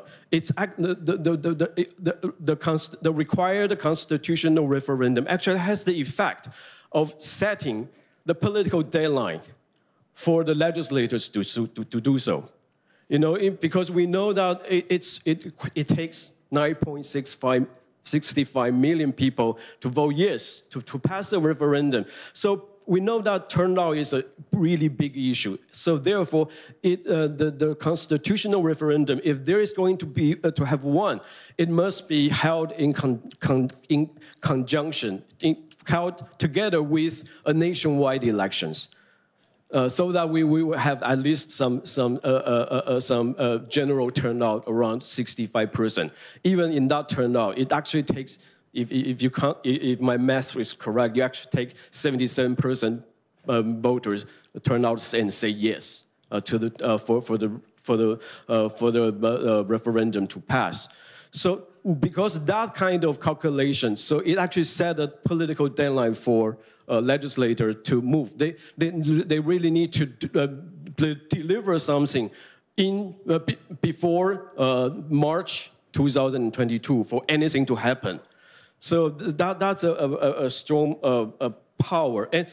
And then the legislators, since they face the deadline, they have a deadline to meet. They can either agree and do something, or they can take no deal. Like last time in 2015, the deal was broken because they couldn't agree on anything else. And this time it's interesting that there was also no negotiation between our major parties. So they chose an issue that need no negotiation because all political parties agreed on lowering the voting age. So that's why we have a single issue and very important amendment proposal later this year. And as you can see, the legislative or representations work also define, also have some certain impact on the success or failure of constitutional referendum. Just as I said, it's much easier if we have a deal package for voters to have an up or down vote rather than a single issue amendments. So if unfortunately we could not pass the referendum in November, that's not entirely the fault of our citizens. But our political leaders, they also bear their own, they also bear their responsibilities. And finally, I want to emphasize that campaign do matter. So even though some opinion polls show that there's still not enough voters or would-be voters support the constitutional amendment, support the lowering of voting age. But we know that political campaign, vigorous campaign, not just by civil societies like Yan Ting and others, but also by political parties. They really need to do their part and persuade and invite people to vote yes in November. Even though it's just a single issue constitutional amendment, but if we can make it happen next time, the civil societies can actually generate a stronger political pressure for our political parties to make a more rigorous, more substantive package deal. And then we are getting closer to have a new constitution. So that's my hope. Thank you.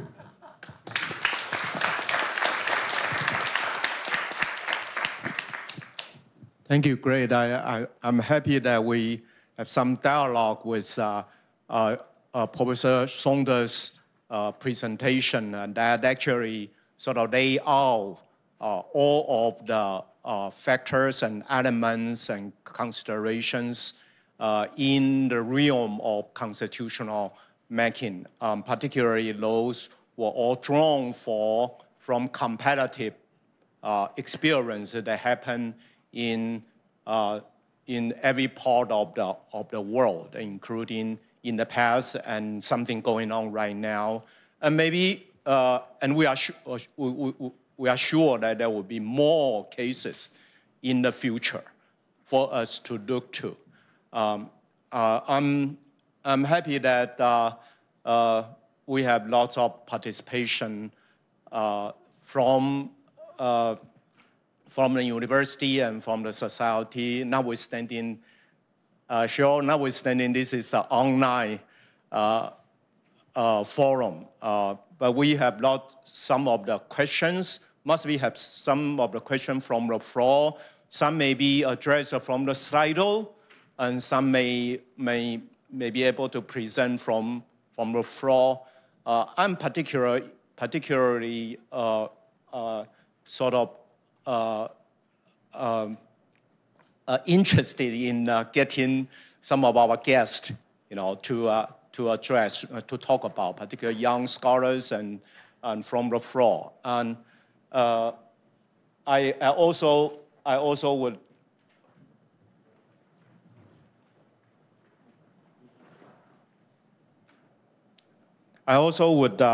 like to look into the Slido and to see lots of questions that presented by our audience.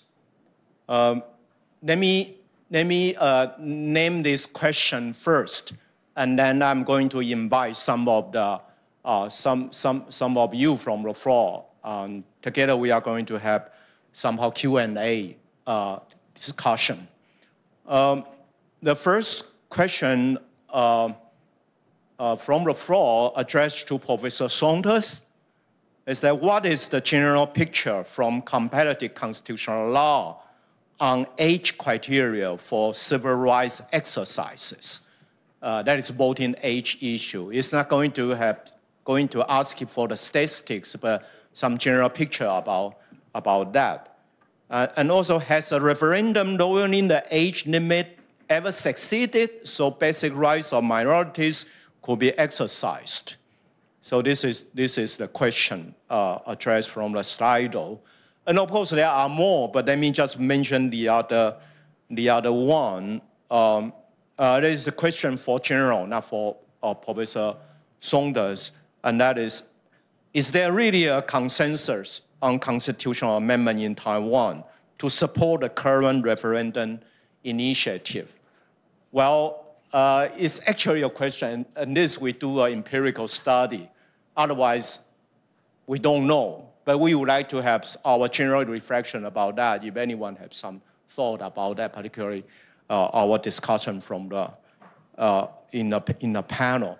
But while we are sort of contemplating these issues, I would like to get some of us from the floor. Let me get Professor Lin Zhenzhi from the Academia Sinica. Yeah, Professor Lin, please. This is a question you mentioned in your slides, and that is, should the people be able to initiate constitutional referendum? And to be honest, the discussion, my colleague, Professor Yantu Su, and I had a discussion on this, and I'm persuaded by him that this may not necessarily be a good idea in the context of Taiwan, because if you allow the people, Taiwanese people, to initiate constitutional referendum, that may lead to political polarization and social division. And I would like to know your thoughts. Thank you.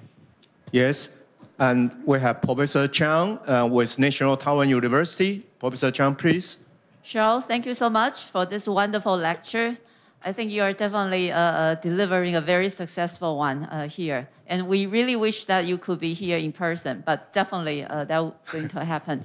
I just want to draw a very quick and important question for you. And it's involving in also and reflecting in different discussions, questions. Public participation of constitutional change can be very tricky if the constitutional change involves the minority rights. For example, this time in Taiwan, right, the youngsters voting right, and also in the upcoming Australian constitutional amendment, when it involves the First Nations, really the voice and representation design in the Constitution. And you also heard about One Way's discussion about how women's rights or LGBTQ groups' rights can be very tricky when it comes to constitutional amendment. And then the public participation can invite really the pushbacks.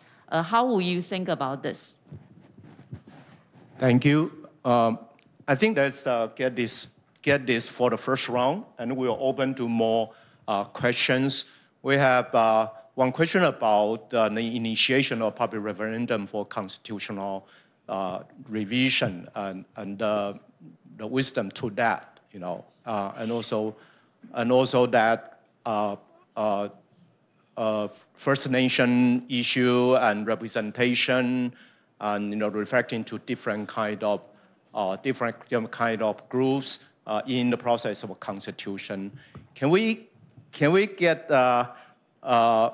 Cheryl to respond first, and then we will move on to more questions.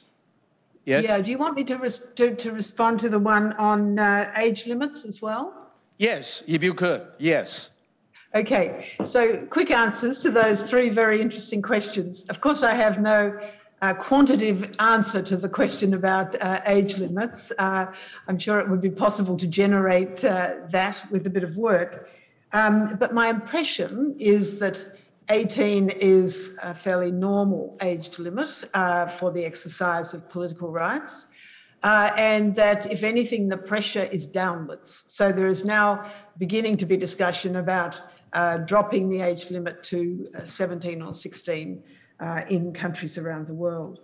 Whether a referendum on age limits ever succeeded, if we're talking about minority age limit, again, that's something that could be worked out. I don't know, but can I just say this?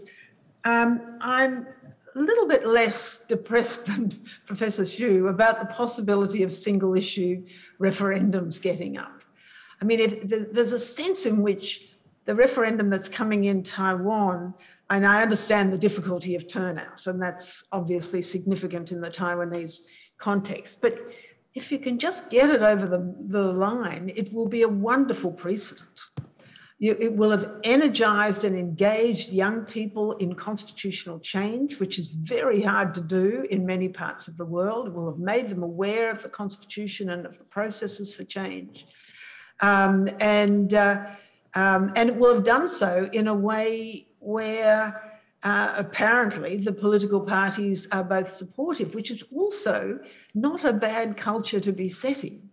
Whether that sort of ultimately ends in the sorts of pacted arrangements that Professor Xu was talking about is another matter. So, I mean, there's more at stake than just age limits, I think, in this coming referendum in Taiwan. And I very much hope it's successful. And one of the questions that arose from a number of the presentations is, well, what does the government do to support this referendum, or the political parties? You know, what sort of information are they putting out? What do you think they should be doing on the hustings? And that's a really important issue in any country where there is a referendum process for constitutional change. On the second question, should people be able to initiate referendums? You know, I'm not sure that there is an absolute moral answer to that. It will depend a lot on context and a lot on the extent to which initiation might prove divisive. One way of dealing with that is to limit the range of issues that might be dealt with by popular initiative. We in Australia are at the other extreme, where only the Commonwealth Parliament can initiate referendums. And the result of that is that you tend to get referendum questions that only the government of the day is interested in having passed, which the people generally aren't very interested in, and so they vote no. And so there's a need to free up the initiation process in some way, but of course you don't want to do it so that it becomes a divisive force in the community. And then that comes back to Wen Chen's very important question. Public participation, I mean, I think the cat is out of the bag as long as, at least as far as public engagement is concerned. But of course, it can be divisive. I mean, we had a referendum on, not a referendum, just a popular vote, non-binding vote on gay marriage a few years ago. And it was hugely divisive because extreme groups were totally unrestrained in the comments that they were prepared to make. And we will see much the same in relation to this Indigenous referendum. But somehow we've got to deal with that, I think, because I think we will, I mean, you'll get public engagement anyway on social media, whatever happens. So somehow we've got to deal with it. In our context, the Indigenous referendum is being assisted by the fact that the new incumbent, pretty popular government is supporting it right down the line. And that's very important, but that's not always an opportunity that you have available. So yes, you're quite right, this is an issue, but it's an issue that we're going to have to deal with in ways other than, I think, saying let's not have public participation. Great, thanks. Okay, and open more discussion from the floor. Yang Yawen, Professor Yang, please.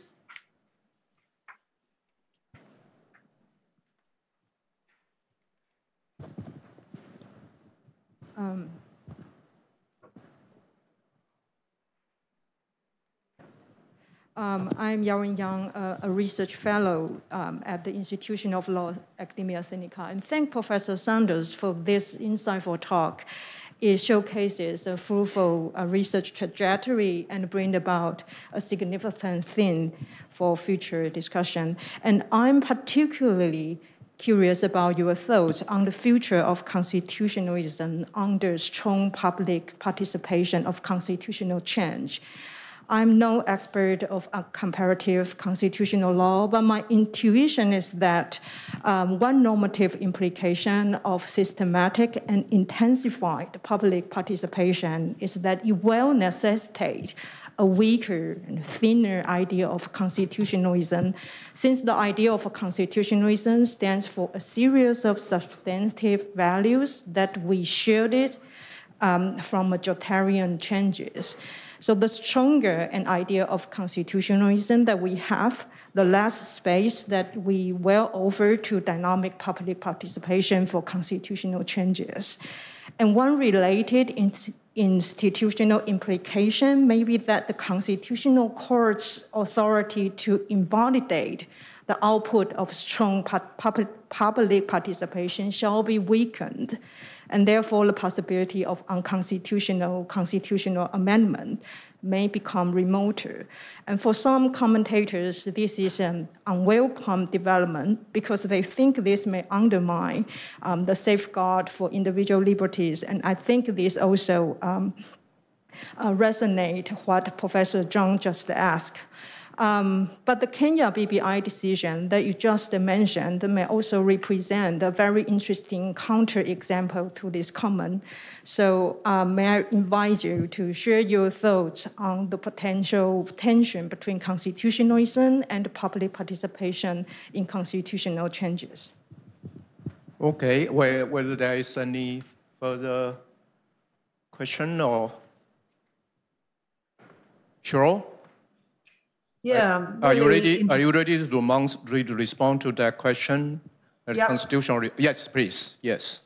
Really interesting and challenging question. And of course, there is a danger that if we open it up to the public, then whether because of lack of understanding or lack of commitment to constitutional values, things will be watered down. And maybe that's part of the time we're in anyway, where there's such concern about democratic backsliding.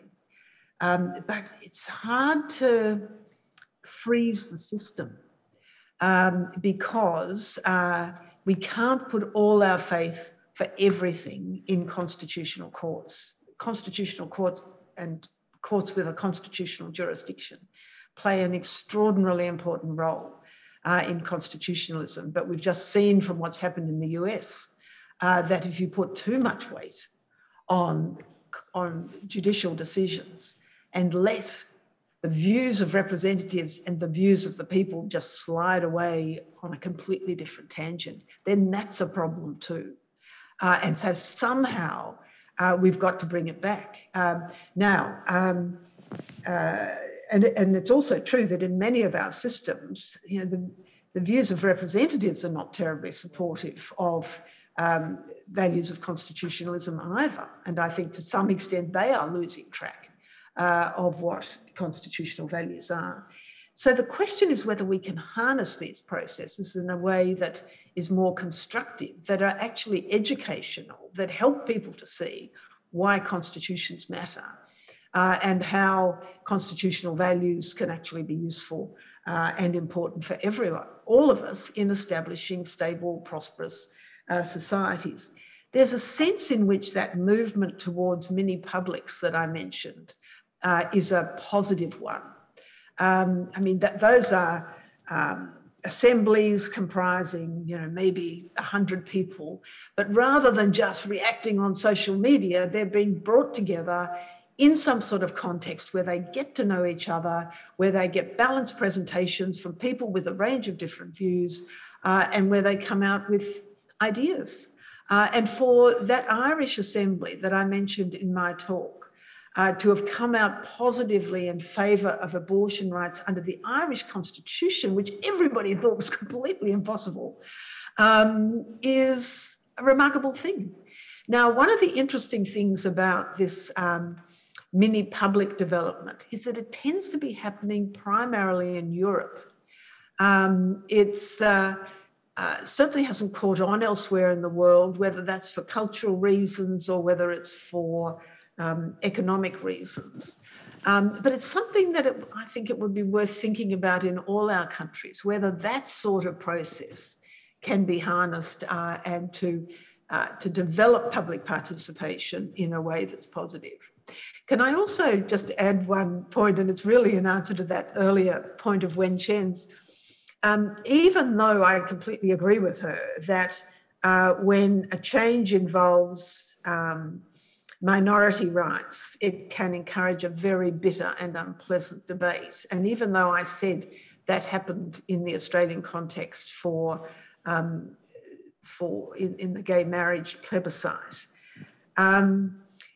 what actually happened in that plebiscite, however, is that public opinion broke the logjam in the representative institution, in the parliament. They were too scared and too divided to go down that path. When they actually ended up asking the people in that particular context the extent to which gay marriage was supported by ordinary people across Australia was absolutely extraordinary. Now, I know that's just one example in one country, but you can look at these things from different ways, and we all understand our own context, and we just need to weigh up what the best tools are that we can employ to best advantage in our own situation. Great. Well, Cheryl, it has been a great moment for us. I may call it constitutional moment, but academic constitutional moment that you show with, this food, which is so rich and out of tremendous experience and inspiration. And I think all of us benefit quite a lot. But I just want to bring some of the context of this conference for you. In the floor, there are quite a number of students who is just taking constitutional law course, and they are here. They begin their academic journey or constitutional learning here in National Taiwan University Law School. And I wonder, with your experience and with your vision, would you like to particularly say a few words to them, to encourage them, or to deter them? You may choose. Yeah, please. I'm very happy to do that.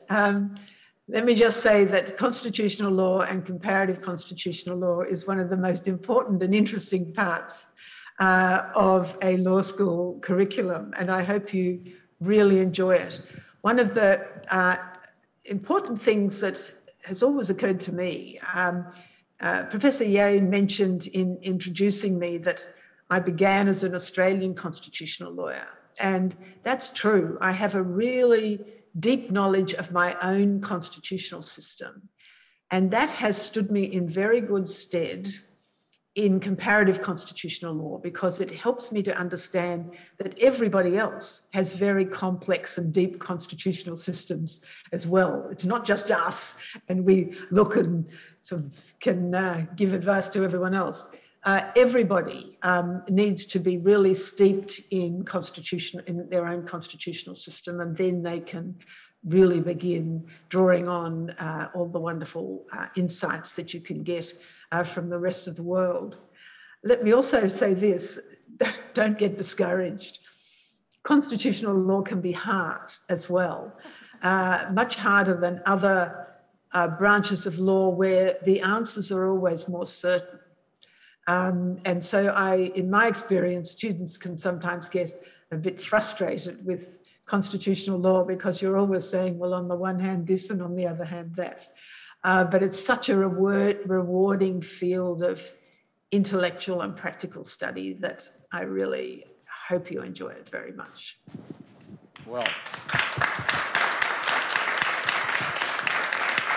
Well, thanks a lot. And maybe with this, you may be able to consider spend, say, one semester or two, visiting this law school or other institutions in Taiwan, and also sort of teach one or two courses, while know Taiwan's constitutional context even further and bring that into your rather rich picture of constitutionalism, in the world. This is remarkable, and we benefit quite a lot from you. Well, ladies and gentlemen, I think we have had a wonderful discussion, looking back, but also looking forward. But more importantly, we stand in Taiwan, but we have a vision, we have a global view about what's going on in the world, and that's what we are. That's why we are here. We shine, but we want to shine with the whole world. But at the same time, we need to know ourselves very well, just like the message Cheryl just sent to us. Even though we do comparative constitutional law, even though we are, world citizen, but we still need to know our society better in order to sort of face to the world. This is our take, and I'm sure that what Professor Saunders, present to us won't be the last time, won't be the last one. She will. Well, I'm sure we would invite you, and you would accept, in the future, more discussions like this. And at that time, we are hoping, and we are sure, and we insist on that you are going to be here with us. There will be something that we all very excited about and look forward to. Thank you very much, Cheryl.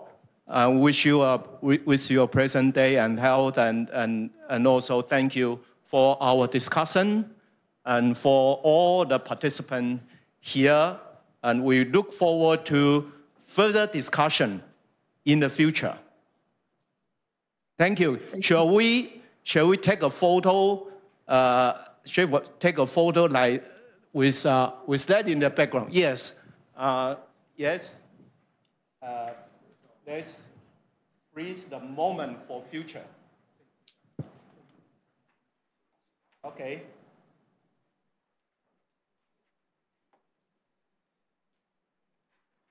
Okay. Shall we all say we love you, Cheryl? we love you, Cheryl. Okay, let's do it once again. Da da da da. Okay, go. We love you, Cheryl.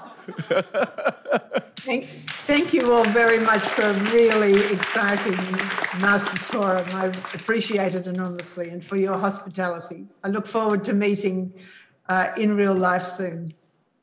Thank you. Thank you.